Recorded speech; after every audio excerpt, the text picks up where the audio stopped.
Okay, so here's the deal. I'm on here for two reasons. Okay, today is my father's birthday, and it's hard for me because he passed away almost 6 years ago. Really, the whole week it's going to be tough because he passed away on the 28th. So his birthday is today, 8 more days is his death day. So, it's not the easiest thing, but somebody told me to do something. They said, do something for him.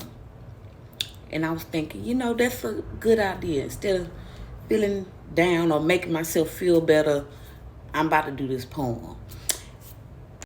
So the second thing is I do poetry, okay? I usually don't put my face in my videos. So that's going to be different. Now, it's a reason I do that, but that's an explanation for another day. If you like poetry, just go follow my page. If you got questions, just ask me on there. Okay, so I usually I write a bunch of stuff, but it's some things I don't usually share. So what I am about to read, it was something I wasn't planning on sharing, but I think I'm going to do that today. Okay, I'm trying to do this without crying, so I got to get myself together. All right, so I hope I got enough time. And if I mess up a few times through, y'all, just bear with me. And hopefully I can get through this without crying. I ain't gonna lie, I had to stop a few times. But I'm gonna try to get through this time. A letter to Daddy. Dear Daddy, no matter how hard I try, I catch myself mourning you. You are my hero. You knew just what to do and say. Though I know we must run our course, can't get used to the absence. So as I force, I remember how I would hug and kiss you almost daily. In the days I was rushing past, you called me out. I missed a few embraces because I was in my own head of doubt. But a talk we had, so I made a goal. Leave selfishness aside and don't skip a beat. You never judged my tomboyish side. Instead, helped me embrace and be comfortable with who I was. My Batman bike I would ride. All black with a yellow logo on the part that connects the handlebars to the cushioned seat. You took my training wheels off so I can glide down the street. Washing cars was your hustle, and I was your sidekick. I worked for my coins, collecting forgotten change underneath the car seats, then vacuuming dirt, lint, and sand from the fabric, putting my back into ensuring the presentation of the rugs was immaculate.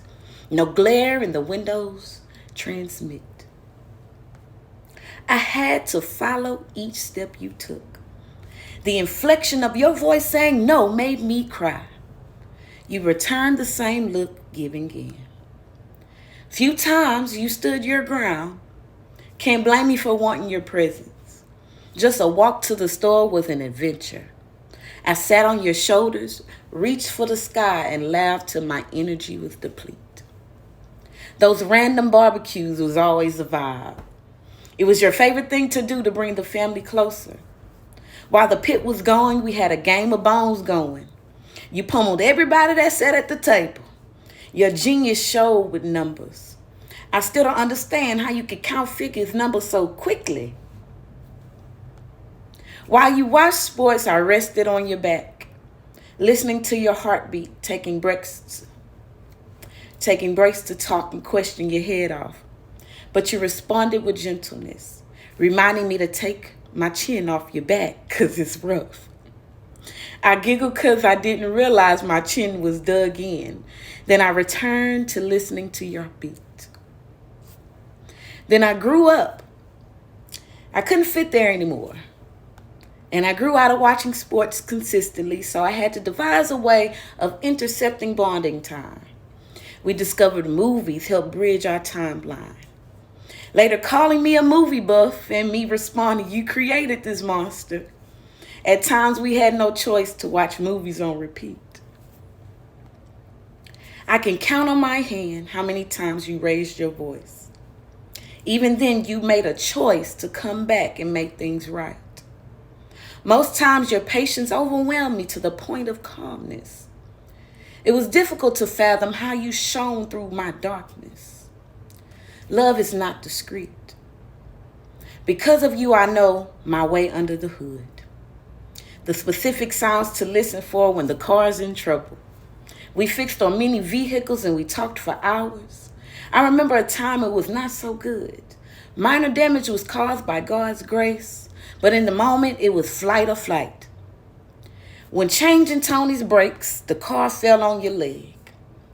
I tried to see if my super strength could kick in, but decided saving you meant yelping help and frantically waving my arms in the middle of the street.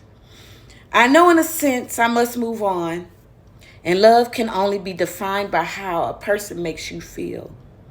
During the time shared, you taught me how to survive and love, but now you're gone. But now I smile more than I cry, but often find myself saddened. Yet I push on, because I know you don't want me to accept defeat. God hears my heart's woes, but he makes no mistakes. My earthly father I was granted, provided fruitful seeds to be planted. Thank you, Daddy, for your keepsakes. Oh, Lord, may with love, your daughter. P.S. I love you more than words can explain. That's it.